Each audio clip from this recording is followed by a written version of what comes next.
மாரி சேரி ஆப்பிள் கீப்பிள் ஒண்ணுமே புரியலையே.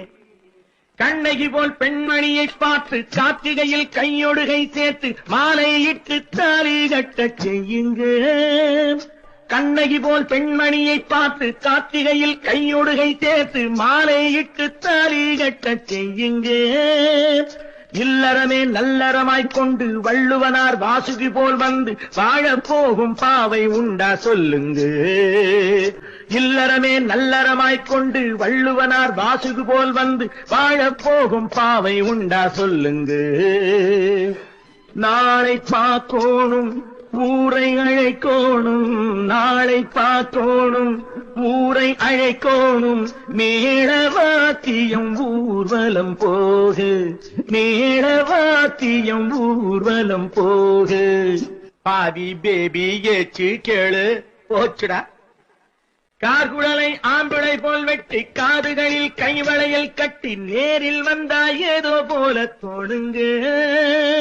காசு பணம் என்னிடமும் உண்டு, காடு வயல் எத்தனையோ உண்டு, சேவை எல்லாம் தெய்வம் போல பொண்ணுங்க. தும்பை பூ போலே துளசி செடி போலே, தும்பை பூ போலே துளசி செடி போலே பொண்ணை பாருங்க மாப்பிள்ளை இணங்க. வணக்கம். கோவையிலிருந்து மகாவிஷ்ணு பேசுகிறேன். தற்போது பார்த்த கிளிப்பிங்ஸ் இன்று போல் என்றும் ஆள்க அந்த திரைப்படத்தில் மக்கள் திலகம் பாடிய பாடல்கள், அதற்கு பின்னணி ஐயா டிஎம்எஸ். அந்த குரலை பேக்ரவுண்ட் மியூசிக் இல்லாமல் நீங்கள் இந்த கிளிப்பிங்ஸில் போட்டது ரொம்ப சூப்பர். ஆக்சுவலாக வெல்கம் ஹீரோ அப்படின்னு சொல்லி இந்த ராதா சலுஜா அப்படிங்கிற ஒரு நடிகை தான் அந்த பாட்டு அவங்க தோழிகளோடு படிப்பாங்க. அதுக்கு அதே பாடல் திருப்பி வரும். அந்த பாடலை தான் இப்போ பதிஞ்சிருக்கீங்க. இதில் பார்த்தீங்கன்னா அவருடைய குரல் எம்ஜிஆர் படித்த மாதிரியே இருக்கும். அவர் யதார்த்தமாக பேசுகிறது எம்ஜிஆர் பேசுகிற மாதிரியே, மாரி சோரி ஆப்பிள் கீப்பிள் ஒன்றுமே புரியலையே அப்படிம்பார். அந்த பேச்சுகள்லாம் கேட்கும்போது மக்கள் திலகம் பேசுகிற மாதிரியே இருக்கும். இன்னைக்கு இந்தியாவில் நேற்று ஜானகி அம்மாள் அவருடைய துணைவியாருடைய 100ஆண்டு விழா. அதில்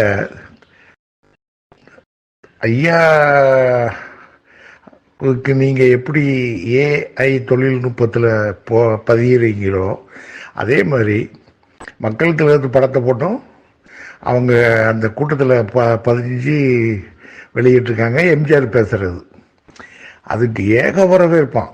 ஆமாம், ஆனால் அதை பல மாதங்களுக்கு முன்பே நீங்கள் ஆரம்பிச்சிட்டீங்க. திராவிட செல்வன் சார், உங்களுக்கு எப்படி தான் இப்படிலாம் தோணுதுன்னு நம்மளுக்கு தெரியலை. ரொம்ப அற்புதம். இதே போல் நீதிக்கு தலைவணங்கில் ஒரு பாடல் உண்டு. அதுவும் ஐயா தான் பின்னணி படிச்சிருப்பார். சமையல்காரனாக ஆக்ட் பண்ணுவார் அந்த படத்தில், பெரிய பணக்காரர். அதுலேயும் பார்த்தீங்கன்னா ஆக்க பொறுத்த அம்மாவுக்கு ஆற பொருட்களை படிக்கிறது அவர் வாய்ஸில் அவர் படித்த மாதிரியே இருக்கும். இந்த அற்புதமான கருத்துக்களெல்லாம் நீங்கள் வெளியில் எல்லாத்துக்கும் தெரிகிற மாதிரி சொல்லிக் கொடுக்கறது மிகவும் நன்றி திராவிட செல்வன் சார். பல பாடல்கள் இருக்குது. Thank you very much.